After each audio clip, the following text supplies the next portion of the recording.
So hello guys, welcome to Karmanya and Mihika show. So guys, आज हम पढ़ने वाले हैं एक चैप्टर जिसका नाम है रेस्पिरेशन इन ऑर्गेनिजम्स। तो सबसे पहले हम रेस्पिरेशन के बारे में समझते हैं।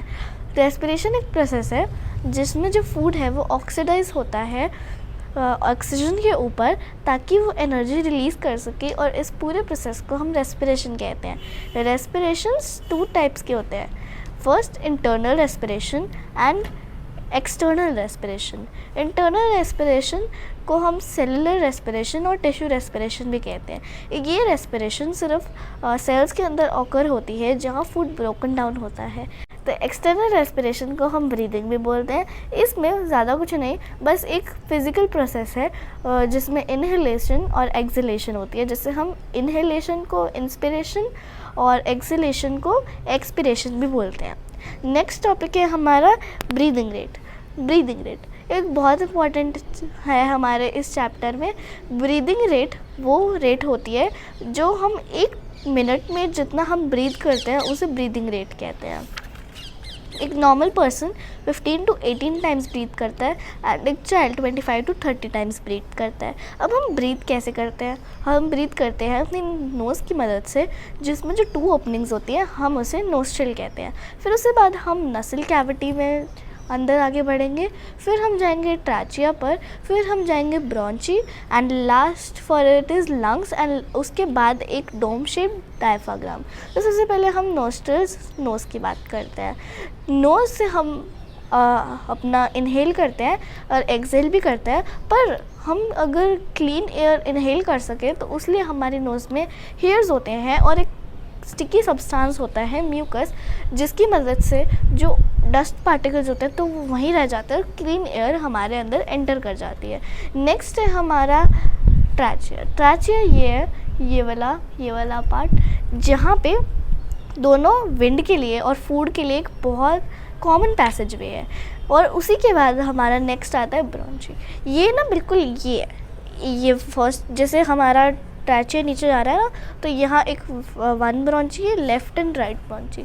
तो इसका सिंगुलर फॉर्म ब्रोंचुलस कहते हैं। तो अब ना यहाँ से फिर हम आगे बढ़ते हैं लंग्स पे, जिसमें काफ़ी सारी ब्रांचेस होती हैं और उसे हम ब्रोंचुलस कहते हैं। उस ब्रांचेस के एंड पे एक सैक लाइक स्ट्रक्चर होता है जिसे हम एल्वियोलाई कहते हैं।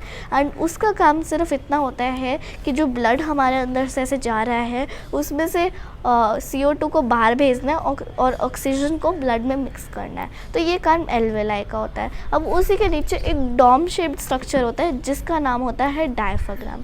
ये सिर्फ और सिर्फ जब हम इनहेल करते हैं तो ये नीचे जाता है, और जब हम एक्सहेल करते हैं तो ये ऊपर आता है, रिलैक्स हो जाता है। हम पढ़ेंगे मैकेनिज्म ऑफ ब्रीदिंग के बारे में। ब्रीदिंग के सिर्फ 2 मैकेनिज्म होते हैं, जैसे मैंने आपको बताया, इनहेलेशन और एक्सहेलेशन।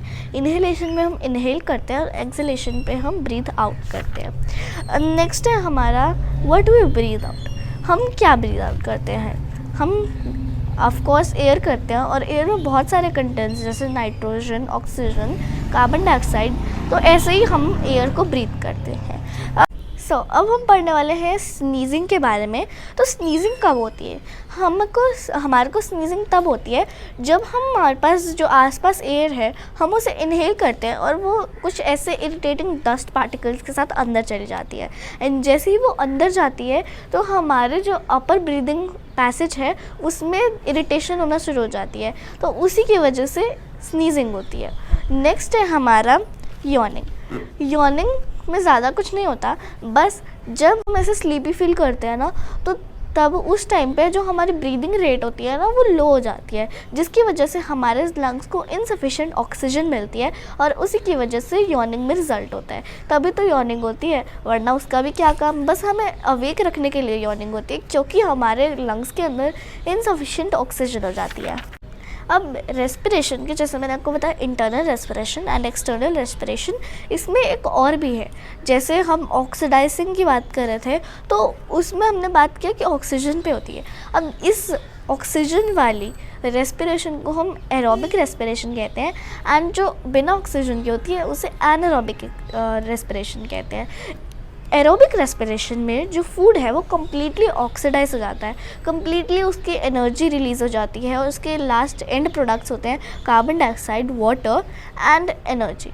बट वहीं एरोबिक रेस्पिरेशन में वहाँ पे ना फूड इनकम्प्लीट ऑक्सीडाइज होता है, पूरी तरह ऑक्सीडाइज नहीं होता, बिकॉज हमारे पास सफिशिएंट ऑक्सीजन नहीं होती उस टाइम पे तो ऑक्सीडाइज होने के लिए। जब हम एक हैवी एक्सरसाइज करते हैं ना तो होती है एनारोबिक रेस्पिरेशन। जब हम हैवी एक्सरसाइज करेंगे तो हमारी बॉडी को ज़्यादा एनर्जी चाहिए और उस ज़्यादा एनर्जी की वजह से ही हमारी बॉडी इतनी जल्दी जल्दी ब्रीथ करना शुरू हो जाती है, इसलिए जो फूड है वो इतना ऑक्सीडाइज नहीं हो पाता और इसी की वजह से लैक्टिक एसिड प्रोड्यूस होता है। और यहीं पे यीस्ट में इसका इसे एनारोबिक रेस्पिरेशन की मदद से यीस्ट में इससे प्रोड्यूस होता है ethyl alcohol acid. Lactic acid हमारे मसल्स में प्रोड्यूस होता है।